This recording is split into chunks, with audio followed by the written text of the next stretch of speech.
Hello everyone, welcome back to Task Territory. Tobacco and alcohol are injurious to health and stocks are injurious to wealth. So ಇವತ್ತಿನ market ವಿಚಾರಕ್ಕೆ ಬರೋದಾದರೆ first Nifty ಬಂದುಬಿಟ್ಟು 18 points down ಆಗಿಬಿಟ್ಟು 23,688 ಹತ್ರ close ಆಗಿದೆ. And ವೆರಾಸ್ bank Nifty ಬಂದುಬಿಟ್ಟು 367 points down ಆಗಿಬಿಟ್ಟು 49,835 ಹತ್ರ ಕ್ಲೋಸ್ ಆಗಿಬಿಟ್ಟು ಆ್ಯಂಡ್ 46 ಪಾಯಿಂಟ್ಸ್ ಡೌನ್ ಆಗಿಬಿಟ್ಟು ಸೆನ್ಸೆಕ್ಸ್ 78,152 ಹತ್ರ ಕ್ಲೋಸ್ ಆಗಿದೆ. ಸೊ ನಾವು ಇವತ್ತಿನ ಮಾರ್ಕೆಟ್ ನೋಡೋದಾದರೆ ಆಲ್ಮೋಸ್ಟ್ ಆಲ್ ಸೆಕ್ಟರ್ಸ್ ನಾವು ರೆಡ್ಡಲ್ಲೇ ಕಾಣ್ಬೋದು. ಯಾಕೆ ಅಂತಂದರೆ ತುಂಬ ರೀಸನ್ಸ್ ಇದ್ದಾವೆ, ಅದಕ್ಕೆ ನಾನು ಒಂದೊಂದಾಗೆ ಮಾತಾಡ್ತಾ ಹೋಗ್ತೀನಿ. ಸೊ ಇವತ್ತಿನ ನ್ಯೂಸ್ ಅನಾಲಿಸಿಸಲ್ಲಿ ತುಂಬ ಇಂಪಾರ್ಟೆಂಟ್ ಡಾಟಾ ಇದ್ದಾವೆ. ಓಲಾ ಎಲೆಕ್ಟ್ರಿಕ್ ಅವರು ಯಾರು ಶೇರ್ಸ್ ಹೋಲ್ಡರ್ಸ್ ಇದ್ದಾರೋ ಅವ್ರಿಗೆ ಇಂಪಾರ್ಟೆಂಟ್ ನ್ಯೂಸ್ ಇದೆ. ಆ್ಯಂಡ್ ಝೊಮ್ಯಾಟೊ ಶೇರ್ ಹೋಲ್ಡರ್ಸ್ ಯಾರ್ಯಾರು ಇದ್ದೀರಾ ಅವ್ರಿಗೂ ಕೂಡ ಇಂಪಾರ್ಟೆಂಟ್ ನ್ಯೂಸ್ ಇದೆ.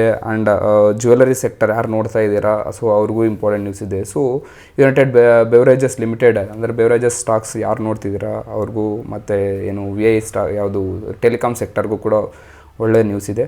ಸೊ ಅವೆಲ್ಲ ಕೂಡ ಒಂದೊಂದಾಗಿ ಡಿಸ್ಕಸ್ ಮಾಡ್ತಾ ಹೋಗ್ತೀನಿ. ಸೊ ಅದಕ್ಕಿಂತ ಮುಂಚೆ ನಾವು ನೋಡೋದಾದರೆ ಇವತ್ತು ಮಾರ್ಕೆಟಲ್ಲಿ ಯಾಕೆ ಇವತ್ತು ಇಷ್ಟೊಂದು ಡೌನ್ ಆಗಿದೆ ಅಂತಂದರೆ, ನೀವು ನಿಫ್ಟಿ ಕರೆಕ್ಟಾಗಿ ಅಬ್ಸರ್ವ್ ಮಾಡಿದ್ರೆ ಫಸ್ಟ್ ಓಪನಿಂಗು ಗ್ಯಾಪ್ ಡೌನಲ್ಲಾಗಿದೆ. ಓಪನಿಂಗ್ ಆಲ್ಮೋಸ್ಟ್ ಗ್ಯಾಪ್ ಡೌನಲ್ಲಿ ಆಗಿಬಿಟ್ಟು ಸೊ ಅಲ್ಲಿಂದ ಹಿಡಿದು ಆಲ್ಮೋಸ್ಟ್ 200 ಪಾಯಿಂಟ್ಸ್ ಡೌನ್ ಆಗಿಬಿಟ್ಟು ಅಲ್ಲಿಂದ ಮತ್ತೆ 200 ಪಾಯಿಂಟ್ಸ್ ರಿಕವರಿ ಆಗಿಬಿಟ್ಟು ಅಲ್ಲೇ ಕನ್ಸಾಲ್ಟೇಟ್ ಆಗಿಬಿಟ್ಟು ಅಲ್ಲೇ ಆ ಪ್ಲೇಸಲ್ಲೇ ಕ್ಲೋಸ್ ಆಗಿ ಟ್ರೈ ಮಾಡಿದೆ.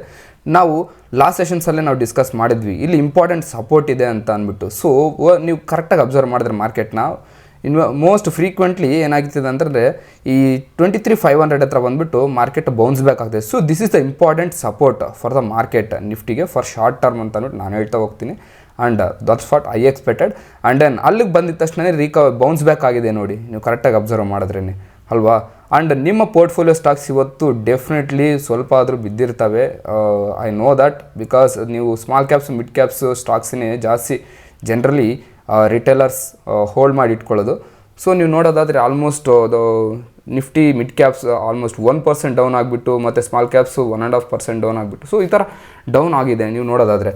ಸೊ ನಮಗಿಲ್ಲಿ ಏನು ಅರ್ಥ ಆಗಬೇಕು ಅಂತಂದರೆ, ನಾವು ಮಾರ್ಕೆಟಲ್ಲಿ ಯಾವತ್ತೇ ಆಗಲಿ ನಾವು ಲಾರ್ಜ್ ಕ್ಯಾಪ್ಸಿಗೆ ಕಂಪೇರ್ ಮಾಡಿಕೊಂಡ್ರೆ ಸ್ಮಾಲ್ ಕ್ಯಾಪ್ಸಿಂದ ಯಾವಾಗ ಮನಿ ಔಟ್ಫ್ಲೋ ಆಗ್ತಿರುತ್ತೋ so that is the condition for ಒಂಚೂರು ನೆಗೆಟಿವ್, ಮಾರ್ಕೆಟ್ಗೆ ಸ್ವಲ್ಪ ನೆಗೆಟಿವ್ ಇದೆ ಅಂತಂದರೆ. ಯಾಕೆಂದರೆ ಅಷ್ಟೊಂದು ಈಸಿಯಾಗಿ ಲಿಕ್ವಿಡಿಟಿ ಸಿಗೋಲ್ಲ ಸ್ಮಾಲ್ ಕ್ಯಾಪ್ಸಲ್ಲಿ, ತುಂಬ ರಿಸ್ಟ್ರಿಕ್ಷನ್ಸ್ ಇರುತ್ತೆ ಸ್ಮಾಲ್ ಕ್ಯಾಪ್ಸಲ್ಲಿ ಮತ್ತು ಮಿಡ್ ಕ್ಯಾಪ್ಸಲ್ಲಿ ಮನಿ ಹೊರಗಡೆ ತೆಗಿಬೇಕಂತಂದರೆ.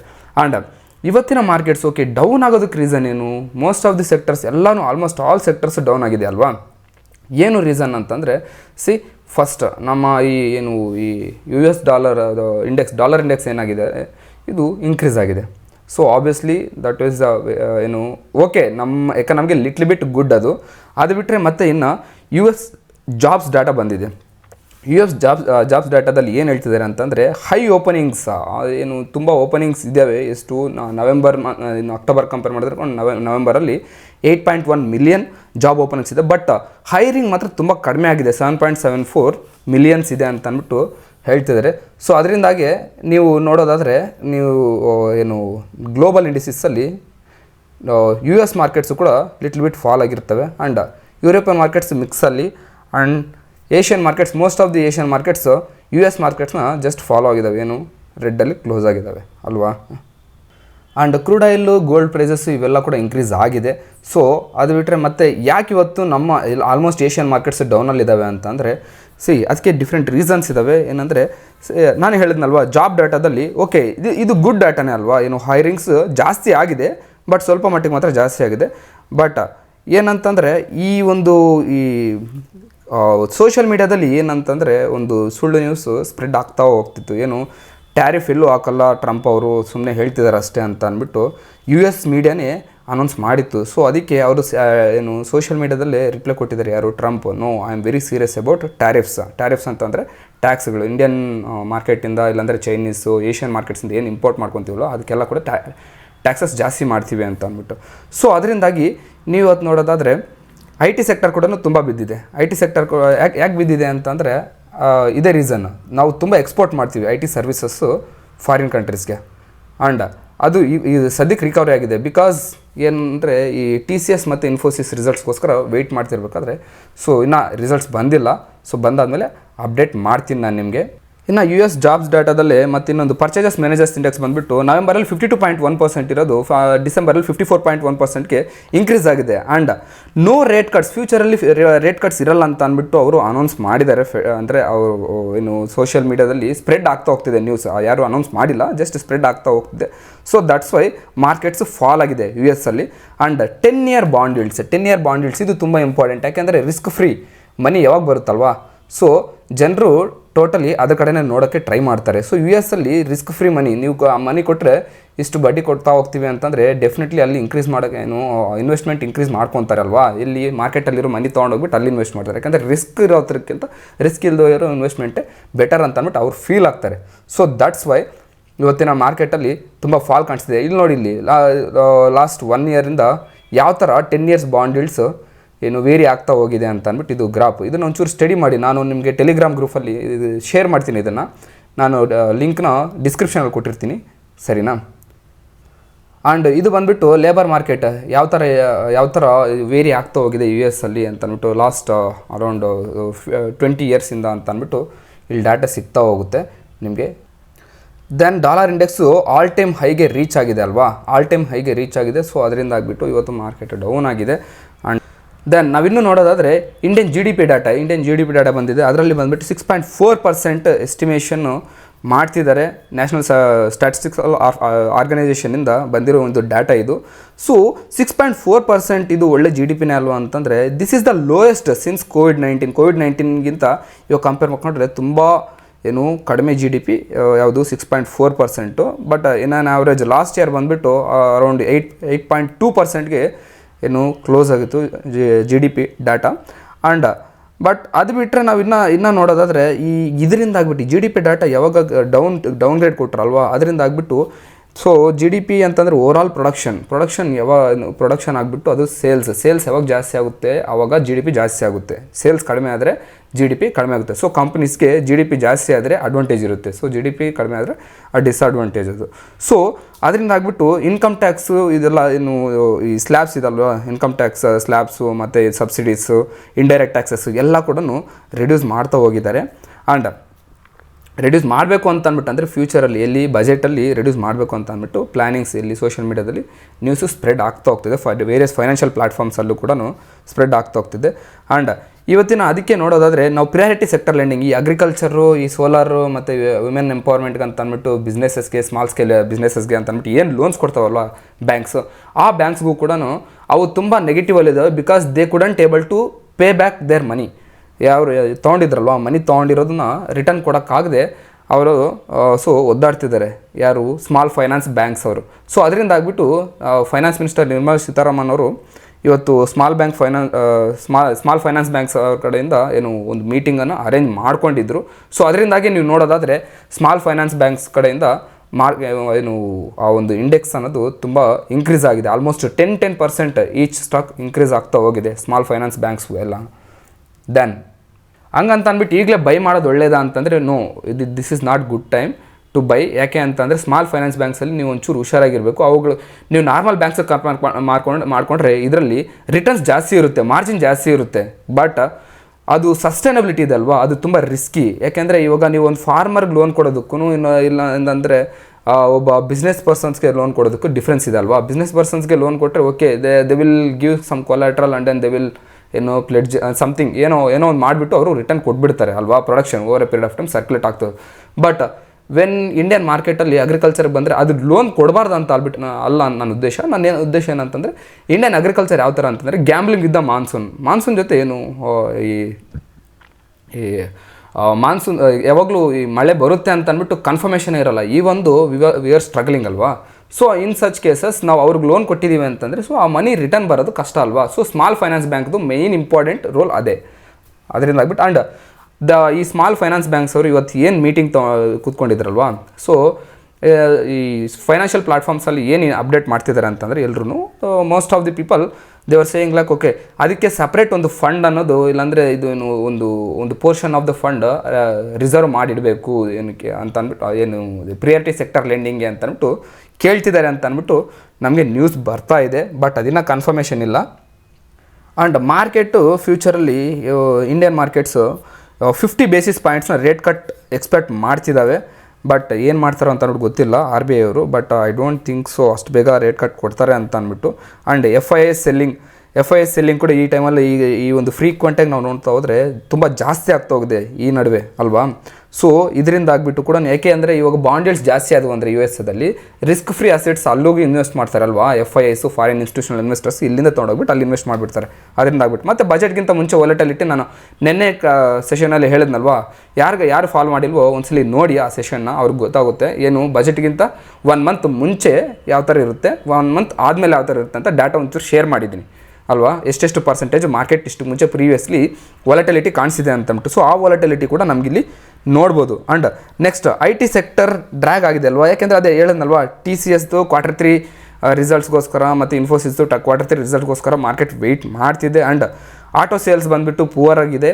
ಆ್ಯಂಡ್ ಅದು ಗೊತ್ತಲ್ವಾ, ಈ ಡಿಸೆಂಬರ್ ಆಟೋ ಸೇಲ್ಸ್ ನಾನು ಶೇರ್ ಮಾಡಿದ್ದೆ ನಿಮಗೆ ಟೆಲಿಗ್ರಾಮ್ ಗ್ರೂಪಲ್ಲೂ, ಮತ್ತು ನಿಮ್ಮ ಲಾಸ್ಟ್ ಸೆಷನ್ಸಲ್ಲಿ ನಾನು ಡಿಸ್ಕಸ್ ಮಾಡಿದ್ದೆ ಅದರ ಬಗ್ಗೆ ಅಲ್ವಾ. ಸೊ ಅದರಿಂದ ಆಗಿಬಿಟ್ಟು ಮಾರ್ಕೆಟ್ ಒಂದು ಸ್ವಲ್ಪ ಡ್ರ್ಯಾಗ್ ಆಗಿದೆ, ಬಟ್ ಒಂದು ಸ್ವಲ್ಪ ರಿಕವರಿ ಆಗಿದೆ. ಬಟ್ ಅದು ರಿಕವರಿ ಆಗಿರೋ ಟ್ರ್ಯಾಪಲ್ಲಿ ಬೀಳಬೇಡಿ, ಅದು ಮೇ ಬಿ ಇನ್ನೊಂದು ಚೂರು ಇನ್ಕ್ರೀಸ್ ಆಗಿಬಿಟ್ಟು ಅಲ್ಲಿಂದ ಮತ್ತೆ ಡೌನ್ ಆಗ್ಬೋದು ನಾಳೆ ಮಾರ್ಕೆಟಲ್ಲೂ ಕೂಡ. ದೆನ್ ನೆಕ್ಸ್ಟ್ ನಾವು ಇಂಪಾರ್ಟೆಂಟಾಗಿ ಓಲಾ ಎಲೆಕ್ಟ್ರಿಕ್ಸ್ ಬಗ್ಗೆ ಮಾತಾಡ್ಕೋಬೇಕು. ಓಲಾ ಎಲೆಕ್ಟ್ರಿಕ್ಸ್ಗೆ ಸೆಬಿ ಅವ್ರ ಕಡೆಯಿಂದ ಒಂದು ವಾರ್ನಿಂಗ್ ಲೆಟರ್ ಇಶ್ಯೂ ಮಾಡಿದ್ದಾರೆ.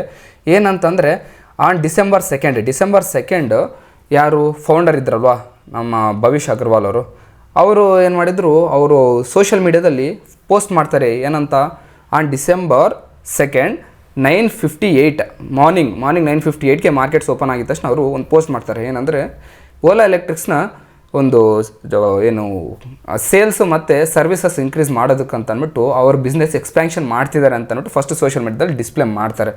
ಸೊ ಅದಾದಮೇಲೆ ಮತ್ತೆ ಎಕ್ಸ್ಚೇಂಜಸ್ಗೆ ಅಪ್ಡೇಟ್ ಮಾಡೋದು ಆಲ್ಮೋಸ್ಟ್ 1:30, 2 o'clock ಆ ಟೈಮಲ್ಲಿ ಏನು ಎಕ್ಸ್ಚೇಂಜಸ್ಗೆ ಅಪ್ಡೇಟ್ ಮಾಡ್ತಾರೆ. ಅಪ್ಡೇಟ್ ಮಾಡಿದ್ದಕ್ಕೆ ಅದಕ್ಕೋಸ್ಕರ ಸೊ ಯಾವತ್ತೇ ಆಗಲಿ ಇಲ್ಲಿ ಅವರು ಒಂದು ರೂಲ್ ವೈಲೇಟ್ ಮಾಡಿದ್ದಾರೆ.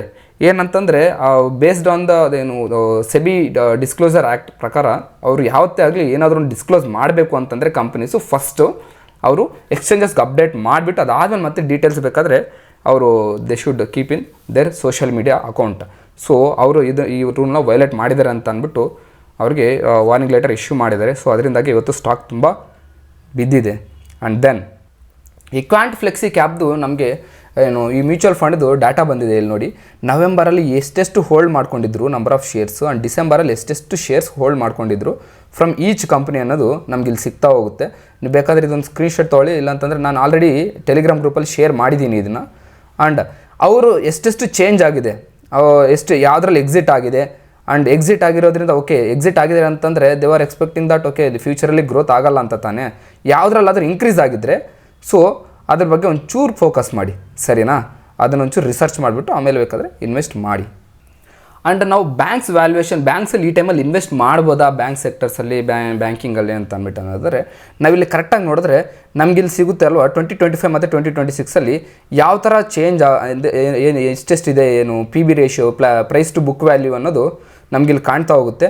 ಸೊ ನಾವು ಇಲ್ಲಿ ನೋಡೋದಾದರೆ ನಮಗೆ ಇಲ್ಲಿ ಆವ್ರೇಜ್ ಯಾವಾಗಲೂ ಸಿಗೋದಕ್ಕಿಂತ ಕಡಿಮೆ ಇದೆ ಆ್ಯಸ್ ಆಫ್ ನಾವು. ಒಂದು ನಿಮಿಷ ನಾನು ಇಲ್ಲಿ ಒಂದು ಗ್ರಾಫ್ ತೋರಿಸ್ತೀನಿ ನೋಡಿ. ನೀವು ಇಲ್ಲಿ ಕರೆಕ್ಟಾಗಿ ನೋಡಿದ್ರೆ HDFC ಬ್ಯಾಂಕು ಮತ್ತು ICICI ಬ್ಯಾಂಕು ಇವೆಲ್ಲದರಲ್ಲೂ ಕಂಪೇರ್ ಮಾಡಿಕೊಂಡ್ರೆ ICICI ಬ್ಯಾಂಕ್ ಅದು ಮಾತ್ರ ಪ್ರೈಸ್ ಟು ಬುಕ್ ವ್ಯಾಲ್ಯೂ ಏನು ಆವ್ರೇಜ್ಗಿಂತ ಈ ಮಿಡ್ಲಲ್ಲಿ ಕಾಣ್ತಿದೆ ಅಲ್ವ ಲೈನು ಎಲ್ಲದರಲ್ಲೂ, ಅದು average book value, price to book value. So ಅದಕ್ಕಿಂತ ಜಾಸ್ತಿ ಕಾಣೋದು ನಮಗೆ ICICI ಬ್ಯಾಂಕ್ ಒಂದೇ. ಇನ್ನು ಮಿಕ್ಕಿರೋ ಆಲ್ಮೋಸ್ಟ್ ಎಲ್ಲ ಬ್ಯಾಂಕ್ಸು ಕೂಡ below that price to book ವ್ಯಾಲ್ಯೂನೇ ಇದೆ. ಸೊ ಬ್ಯಾಂಕ್ ಸೆಕ್ಟರ್ಸಲ್ಲಿ ನಮಗೆ ಇವಾಗ ಆಪರ್ಚುನಿಟಿ ಜಾಸ್ತಿ ಇದೆ, ಬಟ್ ಗ್ರೋತ್ ಅನ್ನೋದು ಒಂಚೂರು ನಾವು ನೋಡ್ಕೋಬೇಕು first. Okay we are waiting for Q3 ಔಟ್ಲುಕ್ಸ್ಗೋಸ್ಕರ. ಇವಾಗ HDFC ಔಟ್ಲುಕ್ಸ್ ಬಂತು 3% ಇಯರ್ ಆನ್ ಇಯರ್ ಅಂತ ಅಂದ್ಬಿಟ್ಟು ನಾನು ಹೇಳಿದೆ ಅಲ್ವಾ ನೆನ್ನೆ ಸೆಷನಲ್ಲಿ HDFC ಬಗ್ಗೆ ಒಂಚೂರು. ಸೊ ಆ ಥರ ನಾವು ನೋಡ್ಕೊಂಡ್ಬಿಟ್ಟು ಇವಾಗ ಸದ್ಯಕ್ಕೆ ಅದರಿಂದ ಆಗಿಬಿಟ್ಟು ಬ್ಯಾಂಕ್ ಸೆಕ್ಟರ್ ಒಂಚೂರು ಡೌನಲ್ಲಿರೋದು. So this is good time to invest, but before that you have to choose the bank. ಯಾವ ಬ್ಯಾಂಕಲ್ಲಿ ಇನ್ವೆಸ್ಟ್ ಮಾಡಿದ್ರೆ ಗುಡ್ ಅಂತ ಅಂದ್ಬಿಟ್ಟು ಫಸ್ಟ್ ನೀವು ಚೂಸ್ ಮಾಡ್ಕೊಬಿಟ್ಟು ನಾನು ಮೈನ್ಲಿ ಫೋಕಸ್ ಮಾಡೋದು ಈ ಇಂಡಸ್ಇಂಡ್ ಬ್ಯಾಂಕಲ್ಲಿ ತುಂಬ ಏನು ಫಾಲ್ ಕಾಣ್ತಿದೆ. ಆ್ಯಂಡ್ ಅದೇ ಬರೋ ಕ್ವಾರ್ಟರ್ಸಲ್ಲಿ ನಾನು ಒಳ್ಳೆ ರಿಸಲ್ಟ್ಸ್ನ ಎಕ್ಸ್ಪೆಕ್ಟ್ ಮಾಡ್ತಾ ಇದ್ದೀನಿ. ಸೊ ಅದರಿಂದ ಆಗಿಬಿಟ್ಟು ನಾನು ಒಂಚೂರು ಫೋಕಸ್ ಮಾಡೋದು ಅಂತಂದರೆ IndusInd bank. This is my personal opinion, ಸರಿನಾ. ಇನ್ನು ನಾವು ಮಾತಾಡ್ಕೊಳ್ಳೋದಾದರೆ ಝೊಮ್ಯಾಟೊ ಬಗ್ಗೆ ಮಾತಾಡ್ಕೋಬೇಕು. ಇವರು 15 minutes ಡೆಲಿವರಿನ ಇಂಟ್ರಡ್ಯೂಸ್ ಮಾಡಿದ್ದಾರೆ. ಆ್ಯಂಡ್ ಇವರಿಗೆ ಜೆಫ್ರೀಸ್ ಈ ಬೈ ರೇಟಿಂಗಿಂದ ಹೋಲ್ಡ್ಗೆ ಅವ್ರ ರೇಟಿಂಗ್ಸ್ನ ಡಿಕ್ರೀಸ್ ಮಾಡಿದ್ದಾರೆ.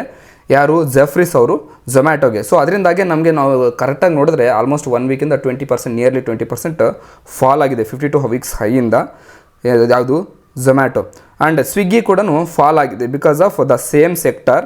ಯಾಕೆ ಅವರು ಹೋಲ್ಡ್ ರೇಟಿಂಗ್ ಕೊಟ್ಟರು, ಯಾಕೆ ಡೌನ್ಗ್ರೇಡ್ ಮಾಡಿದ್ರು ರೇಟಿಂಗ್ ಅಂತಂದರೆ, ಈ over a period of time ಈ ಕ್ವಿಕ್ ಕಾಮರ್ಸಲ್ಲಿ ಈ ಝೊಮ್ಯಾಟೋದವರು ನಿಮ್ಗೆ ಗೊತ್ತಿರೋ ವಿಚಾರ ಏನಂತಂದರೆ, ಝೊಮ್ಯಾಟೋದವರು ದೇ ಹೋಲ್ಡ್ ದಟ್ ಒಂದು ಕಂಪ್ನಿನ ಅಕ್ವೈರ್ ಮಾಡ್ಕೊಂಡಿದ್ದಾರೆ. ಯಾವುದು? ಬ್ಲಿಂಕಿಟ್ನ ಈ ಕ್ವಿಕ್ ಕಾಮರ್ಸ್ಗೋಸ್ಕರ ಅಂತ ಅಂದ್ಬಿಟ್ಟು ವಿತಿನ್ 10 ಮಿನಿಟ್ಸಲ್ಲಿ ಡೆಲಿವರಿ ಮಾಡ್ತಾರೆ ಗ್ರಾಸರೀಸ್ ಎಲ್ಲ ಅಂತ ಅಂದ್ಬಿಟ್ಟು. ಆ್ಯಂಡ್ ಇವಾಗ 15 ಮಿನಿಟ್ಸಲ್ಲಿ ಫುಡ್ನ ಡೆಲಿವರಿ ಮಾಡ್ತೀವಿ ಅಂತ ಅಂದ್ಬಿಟ್ಟು ಹೇಳ್ತಿದ್ದಾರೆ. ಗ್ರಾಸರೀಸ್ ಓಕೆ, ಬಟ್ 15 ಮಿನಿಟ್ಸಲ್ಲಿ ಡೆಲಿವರಿ ಆಫ್ ದ ಫುಡ್ನ ಡೆಲಿವರಿ ಮಾಡ್ತಾರಂದರೆ ಫುಡ್ ಮಾಡಬೇಕು. ಸೊ ಅದೆಲ್ಲ ಪ್ರೋಸೆಸ್ ಎಲ್ಲ ಇರುತ್ತಲ್ಲ, ಅದು ಯಾವ ಥರ ಮ್ಯಾನೇಜ್ ಮಾಡ್ತಾರೆ ನೋಡಬೇಕು. ಆ್ಯಂಡ್ ಇದು ಫಸ್ಟ್ ಏನಲ್ಲ, ಇವ್ರಿಗಿಂತ ಮುಂಚೆ 10 ಮಿನಿಟ್ಸ್ ಡೆಲಿವರಿ ಅಂತ ಅಂದ್ಬಿಟ್ಟು ಟ್ರೈ ಮಾಡಿದ್ದಾರೆ ಫುಡ್ನ ಡೆಲಿವರಿ ಮಾಡೋಕ್ಕಂತ ಅಂದ್ಬಿಟ್ಟು. ನಾವು ಸೋಷಿಯಲ್ ಮೀಡ್ಯಾದಲ್ಲಿ ಸೋಷಿಯಲ್ ಮೀಡ್ಯಾ ಮತ್ತು ಡಿಫ್ರೆಂಟ್ ವೆಬ್ಸೈಟ್ಸಲ್ಲಿ ನಮಗೆ, ಅಂದರೆ ಫೈನಾನ್ಷಿಯಲ್ ವೆಬ್ಸೈಟ್ಸಲ್ಲಿ ನಮಗೆ ಡಾಟಾ ಕಾಣಿಸುತ್ತೆ.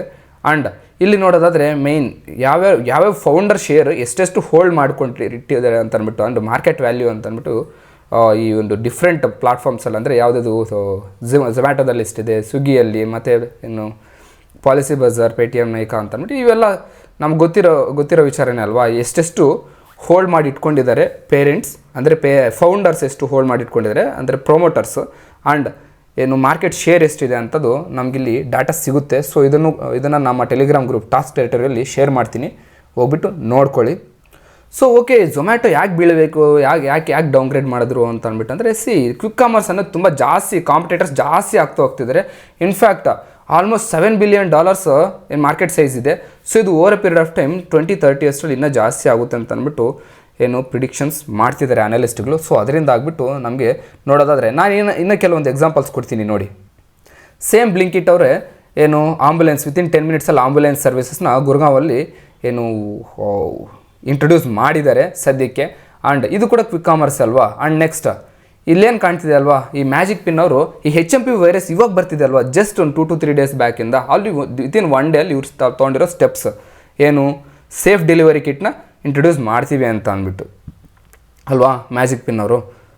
ದೆನ್ ಸೊ ಈ ಥರ ಇರಬೇಕಾದ್ರೆ, ಇಷ್ಟೊಂದು ಕಾಂಪಿಟೇಷನ್ ಇರಬೇಕಾದ್ರೆ ಅದು ಆ ಒಂದು ಸೆಕ್ಟರಲ್ಲಿ ಇನ್ಕ್ರೀಸ್ ಆಗೋ, ಅಂದರೆ ಕಸ್ಟಮರ್ ಬೇಸ್ ಹಂಗೆ ಹೋಲ್ಡ್ ಮಾಡಿ ಇಟ್ಕೊಂಡ್ರೆ ಪರವಾಗಿಲ್ಲ. ಅದು ಬಿಟ್ಟು ಮತ್ತೇನಾದರೂ ಒಂಚೂರು ಕಸ್ಟಮರ್ ಬೇಸ್ ಏನಾದರೂ ಡಿಸ್ಟ್ರಿಬ್ಯೂಟ್ ಆಯಿತು ಅಂದ್ಕೊಳ್ಳಿ ಈ ಸೆಕ್ಟರಲ್ಲಿ. ಸೊ ಹಂಗಿರ್ಬೇಕಾದ್ರೆ ಇವಾಗ ಲಾರ್ಜೆಸ್ಟ್ ಶೇರ್ ಯಾವುದು ಹೋಲ್ಡ್ ಮಾಡಿಟ್ಕೊಂಡಿದ್ದಲ್ವಾ, ಝೊಮ್ಯಾಟೊ ಆಗಲಿ, ಸ್ವಿಗ್ಗಿ ಆಗಲಿ, ಇವೆಲ್ಲ ಕಸ್ಟಮರ್ಸ್ನ ಕಳ್ಕೊಬಿಟ್ರೆ ಮತ್ತೆ ಕಷ್ಟ ಅಲ್ವಾ. ಸೊ ಬಿಕಾಸ್ ಆಫ್ ದ ತುಂಬ ಇನ್ಸೆಂಟಿವ್ಸ್ ಕೊಡಬೇಕು ಕ್ವಿಕ್ ಕಾಮರ್ಸಲ್ಲಿ, ಬಿಕಾಸ್ ಇವಾಗಿನ ಗ್ರೋ ಆಗ್ತಿರೋ ಸೆಕ್ಟರ್ ಇದು ಅಲ್ವಾ. ಸೊ ಅದರಿಂದ ಆಗಿಬಿಟ್ಟು ಇನ್ ಸೇಮ್ ವೇ ಝೊಮ್ಯಾಟೊದವ್ರ ಥರನೇ ಸ್ವಿಗ್ಗಿ ಅವರು ಕೂಡ 15 ಮಿನಿಟ್ಸ್ ಡೆಲಿವರಿ ಅಂತ ಅಂದ್ಬಿಟ್ಟು ಇವತ್ತೇ ಇಂಟ್ರೊಡ್ಯೂಸ್ ಮಾಡಿದ್ದಾರೆ ಅವರು ಕೂಡ. ಅದು ಕೂಡ ಸೋಷಿಯಲ್ ಮೀಡ್ಯಾದಲ್ಲಿ ಅವ್ರು ಅಪ್ಲೋಡ್ ಮಾಡಿದ್ದಾರೆ ಅವರ ಒಂದು ಪ್ಲಾಟ್ಫಾರ್ಮಲ್ಲಿ. ಓಕೆ, ಕ್ವಿಕ್ ಕಾಮರ್ಸ್ ಇನ್ಕ್ರೀಸ್ ಆದರೆ ಯಾರಿಗೆ ಲಾಭ ಇರ್ಬೋದು ಅಂದರೆ FMCG ಸೆಕ್ಟರ್ಗೆ ಯಾಕೆ ಲಾಭ ಅಂತಂದರೆ, ಅವರಿಂದನೇ ಅಲ್ವಾ ಗುಡ್ಸ್ ತೊಗೊಬರಬೇಕು, ಗುಡ್ಸ್ ತೊಗೊಬಂದಿದ್ದೆ ಅಲ್ವಾ ಸೆಲ್ ಮಾಡಬೇಕು. ಸೊ ಅದರಿಂದ ಆಗ್ಬಿಟ್ಟು FMCG ಸೆಕ್ಟರ್ಗೆ ಒಳ್ಳೆ ಬೂಸ್ಟ್ ಸಿಗ್ತಾ ಇದೆ ಬಿಕಾಸ್ ಆಫ್ ಈ ಒಂದು ಕ್ವಿಕ್ ಕಾಮರ್ಸ್ ಅನ್ನೋದು ಇನ್ಕ್ರೀಸ್ ಆಗ್ತಾ ಹೋಗ್ತಿರೋದ್ರಿಂದ ಅಲ್ವಾ. So we have to focus on ಫ್ಯೂಚರಲ್ಲಿ ಯಾವುದು ಗ್ರೋತ್ ಆಗುತ್ತೆ ಅಂತಂದರೆ, ಓಕೆ ಒಂಚೂರು FMCG ಸೆಕ್ಟರ್ನ ಫೋಕಸ್ ಮಾಡಿ, ಸರಿನಾ. ಸೆಕ್ಟರ್ಸಲ್ಲಿ ಮೇನ್ ಪ್ಲೇಯರ್ಸ್ ಬಂದುಬಿಟ್ಟು ಈ ITC ಇರ್ಬೋದು, ಮತ್ತು ಹಿಂದೂಸ್ತಾನ್ ಯೂನಿಲಿವರ್ ಇರ್ಬೋದು, ಮತ್ತು ಡಾಬರ್ ಇರ್ಬೋದು, ದೆನ್ ನೆಸ್ಲೆ ಇರ್ಬೋದು. ಸೊ ಇವೆಲ್ಲ ಫೋಕಸ್ ಮಾಡಿ, ಇವೆಲ್ಲ ಒಳ್ಳೆ ಬೇಸ್ ಸಿಗೋವಂಥ ಕಂಪ್ನಿಗಳು ಬಿಕಾಸ್ ಆಫ್ ಇದರಿಂದ ಅಡ್ವಾಂಟೇಜ್ ಪಡ್ಕೊಳ್ಳೋಂಥ ಕಂಪ್ನಿಗಳು. ದೆನ್ ನಾವು ಕಲ್ಯಾಣ್ ಜ್ಯುವೆಲ್ಲರ್ಸ್ ಬಗ್ಗೆ ಮಾತಾಡ್ಕೋಬೇಕು. ಕಲ್ಯಾಣ್ ಜ್ಯುವೆಲ್ಲರ್ಸ್ ಅವರು ಸ್ಟ್ರಾಂಗ್ ಗ್ರೋತ್ನ Q3 ಎಕ್ಸ್ಪೆಕ್ಟೇಷನ್ಸ್ ಕೊಡ್ತಾ ಇದ್ದಾರೆ. ಅವರು ಇನ್ಫ್ಯಾಕ್ಟ್ ಅವ್ರ ರೆವೆನ್ಯೂ ಬಂದುಬಿಟ್ಟು 41% ಇಯರ್ ಗ್ರೋತ್ ಆಗಿದ್ದರೆ, and because of the festival and wedding ಡಿಮ್ಯಾಂಡಿಂದ ಅವರ ಒಂದು ಗ್ರೋತ್ ಅನ್ನೋದು 41% ಇಯರ್ ಇನ್ಕ್ರೀಸ್ ಆಗ್ತಿದೆ ಅಲ್ವಾ. And this is a seasonal. And ಇದು ಯಾವಾಗಿಂದು Q3 ಅಲ್ವಾ. ಇವಾಗ ನೆಕ್ಸ್ಟ್ ಬರೋದು Q4. ಸೊ Q4ಗೆ ನೀವು ಇದನ್ನೇ ಎಕ್ಸ್ಪೆಕ್ಟ್ ಮಾಡೋದು ಒಳ್ಳೇದಲ್ಲ. Okay, they are posting the good results. In fact Titan ಅವರು ಕಂಪೇರ್ ಮಾಡ್ಕೊಂಡು ಟೈಟಾನ್ ಅವ್ರಿಗೆ ಜಸ್ಟ್ 24% ಇಯರ್ ಗ್ರೋತ್ ರೇಟ್ ಅವ್ರು ಪೋಸ್ಟ್ ಮಾಡಿರೋದು, ಅಂದರೆ ಅವ್ರ ಪ್ರಿಡಿಕ್ಷನ್ಸ್ ಇರೋದು. ಸೊ ಇವುದು 41% ಇಯರ್ ಗ್ರೋತ್ ರೇಟ್ ತೋರಿಸ್ತಾ ಇದ್ದಾರೆ Kalyan Jewellers. But this is seasonal ಅಲ್ವಾ. So we have to focus on that, ಸರಿನಾ. ದೆನ್ ನೆಕ್ಸ್ಟ್ ನಾವು ಮಾತಾಡ್ಕೊಳ್ಳೋದಾದರೆ ನಾವು ಯುನೈಟೆಡ್ ಬೆವರೇಜಸ್ ಲಿಮಿಟೆಡ್ ಬಗ್ಗೆ ಮಾತಾಡ್ಕೋಬೇಕು. ಸೊ ಇವರು ಎಕ್ಸ್ಚೇಂಜಸ್ಗೆ ಅಪ್ಡೇಟ್ ಮಾಡ್ತಿರೋ ವಿಚಾರ ಏನು ಅಂತಂದರೆ this is very important news. ಯಾರಿಗೆ? ಯುನೈಟೆಡ್ ಬೆವರೇಜಸ್ ಲಿಮಿಟೆಡ್ ಅವ್ರಿಗೆ. ನಾನು ಫಸ್ಟ್ ಒಂದು ಸ್ಟೋರಿ ಹೇಳ್ತೀನಿ. ಇವಾಗ ನೀವು ಏನಾದರೂ ಒಂದು ಪ್ರಾಡಕ್ಟ್ ಸಪ್ಲೈ ಮಾಡ್ತಿದ್ರೆ over a period of time ನೀವು ಅವರು ನಿಮ್ಮನ್ನು ಕಂಟ್ರೋಲ್ ಮಾಡ್ತಿರ್ತಾರೆ. ಯಾರು? ನೀವು ಇವಾಗ ಪ್ರಾಡಕ್ಟ್ ಸಪ್ಲೈ ಮಾಡ್ತಿರೋರು ಆ ಒಂದು ಪರ್ಸನ್ ಇರ್ತಾರಲ್ವಾ, ನೀವು ಯಾರು ಕೊಡ್ತಿದ್ದೀರಲ್ವ, ಅವರು ನಿಮ್ಮನ್ನು ಕಂಟ್ರೋಲ್ ಮಾಡ್ತಿದ್ರೆ in such cases you can't increase the price ಅಲ್ವಾ. ಅವಾಗ ನಿಮ್ಮ ಪ್ರೊಡಕ್ಷನ್ ವ್ಯಾಲ್ಯೂ ಎಷ್ಟು ಜಾಸ್ತಿ ಮಾಡಿದ್ರು ಕೂಡ ನೀವು ಲಾಸ್ಗೋಸ್ಕರ ಅಂತ ಅಂದ್ಬಿಟ್ಟು ನೀವು ಬಿಸ್ನೆಸ್ ಮಾಡಬೇಕಲ್ವಾ. Same thing happen here. United Beverages Limited ಇವ್ರು ಏನು ಮಾಡಿದ್ದಾರೆ ಅಂತಂದರೆ ಇವರು ಈ ಸಪ್ಲೈ ಯಾವುದು ತೆಲಂಗಾಣ ಸ್ಟೇಟ್ ಗೌರ್ಮೆಂಟ್ಗೆ ಸಪ್ಲೈ ಮಾಡ್ತಾಯಿದ್ರು ಯಾವುದು ಬೆವರೇಜಸ್ನ. ಆ ಸಪ್ಲೈನ ಕಂಪ್ಲೀಟಾಗಿ ಸಸ್ಪೆಂಡ್ ಮಾಡ್ತಿದ್ದಾರೆ ಬಿಕಾಸ್ ಆಫ್ ಈ TGBL ಬೋರ್ಡ್ ಇದಲ್ವ, ತೆಲಂಗಾಣ ಗೌರ್ಮೆಂಟ್ ಬೋರ್ಡು. ಅದು ಏನು ಮಾಡ್ತಿದೆ ಅಂತಂದರೆ ಆಲ್ಮೋಸ್ಟ್ 2019 2020 ಟೈಮಿಂದ, ಅಂದರೆ ಆಲ್ಮೋಸ್ಟ್ ಕೋವಿಡ್ಗಿಂತ ಮುಂಚೆ ಟೈಮಿಂದ ಇವಾಗಿನ ತನಕ ₹1 ಕೂಡ ಜಾಸ್ತಿ ಮಾಡಿಲ್ಲ. ₹1 ಕೂಡ ಆ ಪ್ರೈಸನ್ನು ಜಾಸ್ತಿ ಮಾಡಿಲ್ಲ ಬೆವರೇಜಸ್ದು. ಸೊ ಆ ಥರ ಪ್ರೈಸ್ ಜಾಸ್ತಿ ಮಾಡಿಲ್ಲ ಅಂತಂದರೆ that led to the loss to the ಯಾರು ಪ್ರೊಡಕ್ಷನ್ ಮಾಡ್ತಿರ್ತಾರಲ್ವ ಅವ್ರಿಗೆ ಲಾಸ್ ಅಲ್ವಾ. ಸೊ ಆಲ್ಮೋಸ್ಟ್ ಇವ್ರು ಹೇಳ್ತಿರೋ ಪ್ರಕಾರ, ಯಾರು? ಯುನೈಟೆಡ್ ಬೆವರೇಜಸ್ ಲಿಮಿಟೆಡ್ ಅವ್ರು ಹೇಳ್ತಿರೋ ಪ್ರಕಾರ ಆಲ್ಮೋಸ್ಟ್ 4500 crores ಪ್ರತಿ ವರ್ಷವೂ ಇವರು ಗೌರ್ಮೆಂಟ್ಗೆ ಕಾಂಟ್ರಿಬ್ಯೂಟ್ ಮಾಡ್ತಿದ್ದಾರೆ ಅಂತ ಅಂದ್ಬಿಟ್ಟು ಹೇಳ್ತಿದ್ದಾರೆ. ಬಟ್ ಇದು ಅವ್ರಿಗೆ ಡಿಸಪಾಯಿಂಟ್ ಕ್ರಿಯೇಟ್ ಮಾಡಿದೆ. ಸೊ ಇಷ್ಟು ಕಾಂಟ್ರಿಬ್ಯೂಟ್ ಮಾಡ್ತಿದ್ರು ಕೂಡ ಪ್ರೈಸ್ ಇನ್ಕ್ರೀಸ್ ಮಾಡದೇ ಇದ್ದರೆ ಇನ್ ಸಚ್ ಕೇಸಸ್ ಆ ಒಂದು ಬೆವರೇಜಸ್ ಏನು ಸೆಲ್ ಮಾಡ್ತಾರಲ್ವ ಆ ಬೆವರೇಜಸ್ನ ಕಡಿಮೆ ಕಾಸ್ಟ್ಗೆ ಇವ್ರು ಪ್ರೊಡಕ್ಷನ್ ಮಾಡೋದು ಕಷ್ಟ ಅಲ್ವಾ. ಕಷ್ಟ. ಇನ್ಫ್ಯಾಕ್ಟ್ ಅವರು ಲಾಸಲ್ಲಿ ಮಾಡ್ತಿದ್ದೀವಿ ಅಂತ ಅಂದ್ಬಿಟ್ಟು ಅವರು ಇನ್ಫಾರ್ಮ್ ಮಾಡ್ತಿದ್ದಾರೆ. ಆ್ಯಂಡ್ ಅವ್ರು ಹೇಳಿರೋ ಪ್ರಕಾರ ಏನಂತಂದರೆ ಅವರು 50% ಅಲ್ಲ, ₹50 ಇನ್ಕ್ರೀಸ್ ಮಾಡಿದ್ರು ಕೂಡ ಆಲ್ಮೋಸ್ಟ್ 17 to 18% ಎಬಿಟಾದಲ್ಲಿ ಇವರ ನಂಬರ್ಸಲ್ಲಿ ಗ್ರೋತ್ ಜಾಸ್ತಿ ಕಾಣಿಸುತ್ತೆ ಪರ್ ಕ್ವಾರ್ಟರ್ಸಲ್ಲಿ ಅಂತ ಅಂದ್ಬಿಟ್ಟು ಹೇಳ್ತಿದ್ದಾರೆ. ಸೊ ಅದರಿಂದ ಆಗ್ಬಿಟ್ಟು ನೀವು ನೋಡಿದ್ರೆ ಆಲ್ಮೋಸ್ಟ್ 5 to 6% ಡೌನ್ ಆಗಿದೆ ಇವತ್ತಿನ ಮಾರ್ಕೆಟಲ್ಲಿ ಯಾವುದು? ಯುನೈಟೆಡ್ ಬೆವರೇಜಸ್ ಲಿಮಿಟೆಡ್ ಅವರು. ಆ್ಯಂಡ್ ದೆನ್ ಅದು ತುಂಬ ಬೋಲ್ಡ್ ಸ್ಟೆಪ್ ಅಂತ ಅಂದ್ಬಿಟ್ಟು ಹೇಳ್ಬೋದು. ಯಾರ್ದು? ಯುನೈಟೆಡ್ ಬೆವರೇಜಸ್ ಲಿಮಿಟೆಡ್ ಅವ್ರದ್ದು. ಬಿಕಾಸ್ ಅವ್ರದ್ದು ತುಂಬ ದೊಡ್ಡ ಕ್ಲೈಂಟ್ ಯಾರಾದರೂ ಇದ್ದಾರೆ ಅಂತಂದರೆ ತೆಲಂಗಾಣ ಗೌರ್ಮೆಂಟ್ ಬೋರ್ಡ್. ಆ್ಯಂಡ್ ಅದು ಬಿಟ್ಟರೆ ಇನ್ನು ವೊಡಾಫೋನ್ ಐಡಿಯಾದವ್ರಿಗೆ ಇವರು ಇಂಟ್ರೊಡ್ಯೂಸ್ 5G ಪ್ಲಾನ್ಸ್ ಇಂಟ್ರೊಡ್ಯೂಸ್ ಮಾಡ್ತಿದ್ದೀವಿ ಅಂತ ಅಂದ್ಬಿಟ್ಟು ಎಕ್ಸ್ಚೇಂಜಸ್ಗೆ ಅಪ್ಡೇಟ್ ಮಾಡ್ತಿದ್ದಾರೆ. And not only that, they are saying that 5Gನ ಇವರು ಕೂಡ ಅಡಾಪ್ಟ್ ಮಾಡ್ಕೊಬಿಟ್ಟು ಫೇಸ್ ಬೈ ಫೇಸ್ ಮ್ಯಾನರಲ್ಲಿ ಇಂಪ್ಲಿಮೆಂಟ್ ಮಾಡ್ತಾ ಹೋಗ್ತೀವಿ ಅಂತ ಅಂದ್ಬಿಟ್ಟು ಎಕ್ಸ್ಚೇಂಜಸ್ಗೆ ಅಪ್ಡೇಟ್ ಮಾಡ್ತಾರೆ. So this is good news ಅಲ್ವಾ. ಯಾಕೆಂದರೆ ಕಾಂಪಿಟೇಟರ್ಸ್ ಜೊತೆ ಕಾಂಪೀಟ್ ಮಾಡಬೇಕು ಅಂತಂದರೆ how they are thinking. Airtel, Jio ಇವೆಲ್ಲ ಕೂಡ ಆಲ್ರೆಡಿ 5Gನ ಅಡಾಪ್ಟ್ ಮಾಡ್ಕೊಬಿಟ್ಟಿದ್ದಾವೆ. ಆ ಟೈಮಲ್ಲಿ ಇದು 5G ಇನ್ನೂ ಇಲ್ಲ ಅಂತಂದರೆ ಇನ್ ಸಚ್ ಕೇಸಸ್ ಕಸ್ಟಮರ್ಸ್ ಏನಿದಾರಲ್ಲ, ಕಸ್ಟಮರ್ ಬೇಸ್ ಅನ್ನೋದು ಐಡಿಯಾದು ಕಡಿಮೆ ಆಗ್ತಾ ಹೋಗುತ್ತೆ ಇಫ್ ಇನ್ ಕೇಸ್ ಇದನ್ನು ಇಂಪ್ಲಿಮೆಂಟ್ ಮಾಡದೇ ಇದ್ದರೆ. ಸೊ ಇದನ್ನು ಇಂಪ್ಲಿಮೆಂಟ್ ಮಾಡಿರೋದ್ರಿಂದ they can hold their customers because ಇದು ಆಲ್ರೆಡಿ ಸರ್ವೈವ್ ಆಗೋಕ್ಕಂತ ಅಂದ್ಬಿಟ್ಟು ಒದ್ದಾಡ್ತಾ ಇದೆ ಆಲ್ರೆಡಿ ಅಲ್ವಾ ಈ ಸೆಕ್ಟರಲ್ಲಿ. ಸೊ ಟೆಲಿಕಾಮ್ ಸೆಕ್ಟರಲ್ಲಿ ಸ್ಟ್ರಾಂಗಾಗಿ ಅಂದರೆ ಕಾಂಪಿಟೇಟರ್ಸ್ ಕೂಡ ತುಂಬ ಕಡಿಮೆ ಇರೋದ್ರಿಂದ ಸ್ಟ್ರಾಂಗಾಗಿ ಸ್ಟ್ಯಾಂಡ್ ತೊಗೊಳ್ಳೋದು ತುಂಬ ಇಂಪಾರ್ಟೆಂಟ್. ಯಾರು? ಐಡಿಯಾ ಇರ್ಬೋದು, ಇಲ್ಲಾಂದರೆ ಜಿಯೋ ಇರ್ಬೋದು, ಇಲ್ಲಾಂತಂದರೆ ಏರ್ಟೆಲ್ ಇರ್ಬೋದು, ಯಾವುದಾದ್ರೂ ಆಗಿರ್ಬೋದು. ದೆನ್ ನೆಕ್ಸ್ಟ್ ಬಿಕಾಸ್ ನಾವು ನೋಡಿದ್ವಿ ಡೊಕೊಮೊ ಬಂತು ಹೋಯಿತು, ಮತ್ತು ಏರ್ಸೆಲ್ ಬಂತು ಹೋಯಿತು, ಈ ಥರ ಬರ್ತವೆ, ಮತ್ತು ಕಾಂಪೀಟ್ ಮಾಡೋಕ್ಕಾಗದೆ ಹೋಗ್ಬಿಡ್ತವೆ ಅಲ್ವಾ. ಸೊ ಅಂಥ ಟೈಮಲ್ಲಿ ಇಂಥ ಸ್ಟೆಪ್ಸನ್ನು ತುಂಬ important to compete with the competitors. And ಇನ್ನೊಂದು ಇಂಪಾರ್ಟೆಂಟ್ ವಿಚಾರ ಏನು ಅಂತಂದರೆ ಮೈಕ್ರೋಸಾಫ್ಟ್ CEO ಯಾರು ಸತ್ಯ ನಾದೆಲ್ಲ ಅವರು ಇದ್ದಾರಲ್ವ, ಇವರು ಗೌರ್ಮೆಂಟ್ ಆಫ್ ಇಂಡಿಯಾ ಜೊತೆ ಸೇರ್ಕೊಬಿಟ್ಟು ಇವ್ರು ಹೇಳ್ತಿರೋದು ಏನಂತಂದರೆ ಮೈಕ್ರೋಸಾಫ್ಟ್ ಕಂಪ್ನಿಯವರು ಗೌರ್ಮೆಂಟ್ ಜೊತೆ ಕೊಲಾಬರೇಟ್ ಆಗಿಬಿಟ್ಟು 5 lakh ಸ್ಟೂಡೆಂಟ್ಸ್ ಮತ್ತು ಟೀಚರ್ಸ್ಗೆ AI ಟ್ರೈನಿಂಗ್ ಕೊಡ್ತೀವಿ. ಆ್ಯಂಡ್ ವಿ ವಿಲ್ ಫೋಕಸ್ ಅಂದರೆ ಗ್ರಾಸ್ ರೂಟ್ ಲೆವೆಲ್ ಅಂತಂದರೆ ಹಳ್ಳಿಯಲ್ಲೂ ಕೂಡ AIನ ಇಂಪ್ಲಿಮೆಂಟ್ ಮಾಡೋಕ್ಕೆ ನಾವು ಟ್ರೈ ಮಾಡ್ತೀವಿ ಆ್ಯಂಡ್ ಅಪ್ಸ್ಕೇಲ್ ಮಾಡ್ತೀವಿ ಅಂತಂದ್ಬಿಟ್ಟು ಹೇಳ್ತಿದ್ದಾರೆ. ಇದು ಯಾಕೆ ಇಂಪಾರ್ಟೆಂಟ್ ಅಂತಂದರೆ ನಾವು ಮೇಡ್ ಇನ್ ಇಂಡಿಯಾ ಅಂತ ಅಂದ್ಬಿಟ್ಟು ಏನು ಕರಿತೀವಲ್ವಾ. ಸೊ ಎಲ್ಲ ಕೂಡ ಪ್ರೊಡಕ್ಷನ್ ಆಗಲಿ ಇಲ್ಲಾಂತಂದರೆ ಟೆಕ್ನಾಲಜಿ ಬೇಸ್ಡ್ ನಾವು ಸರ್ವಿಸ್ ಸೆಕ್ಟರಲ್ಲಿ ಹೈಯೆಸ್ಟ್ ಎಕ್ಸ್ಪೋರ್ಟರ್ ಅಲ್ವಾ. ಇನ್ ಸಚ್ ಕೇಸಸ್ ಈ AI ಅನ್ನೋದು ತುಂಬ ಇಂಪಾರ್ಟೆಂಟ್ ರೋಲ್ ಪ್ಲೇ ಮಾಡುತ್ತೆ ನಮ್ಮ ಲೈಫಲ್ಲಿ ಅಲ್ವಾ. ಅದರಿಂದ ಆಗ್ಬಿಟ್ಟು this is very important step. So okay, ಇವತ್ತಿನ ನ್ಯೂಸ್ ಅನಾಲಿಸಿಸ್ ಇದಿಗೆ ಕ್ಲೋಸ್ ಮಾಡ್ತಿದ್ದೀನಿ. ಆ್ಯಂಡ್ ಯಾರಿಗೆ ಏನಾದರೂ ಇನ್ಫಾರ್ಮೇಷನ್ ಬೇಕು ಅಂತಂದರೆ ದಯವಿಟ್ಟು ಕಾಮೆಂಟ್ ಸೆಕ್ಷನಲ್ಲಿ ಕೇಳಿ. ಆ್ಯಂಡ್ ನಾಟ್ ಓನ್ಲಿ ದಟ್, ನಿಮ್ಗೆ ಏನಾದರೂ ಡಾಟಾ ಬೇಕು ಅಂತಂದರೆ ಟೆಲಿಗ್ರಾಮ್ ಗ್ರೂಪ್ ಟಾಸ್ಕ್ ಟೆರಿಟರಿ ಅಂತ ಅಂದ್ಬಿಟ್ಟು ಟೈಪ್ ಮಾಡಿ, ನಿಮಗೆ ಟೆಲಿಗ್ರಾಮ್ ಗ್ರೂಪ್ ಬರುತ್ತೆ, ಜಸ್ಟ್ ಜಾಯಿನ್ ಆಗಿಬಿಡಿ ನಮ್ಮ ಸೇಮ್ ಲೋಗೋ. Thank you.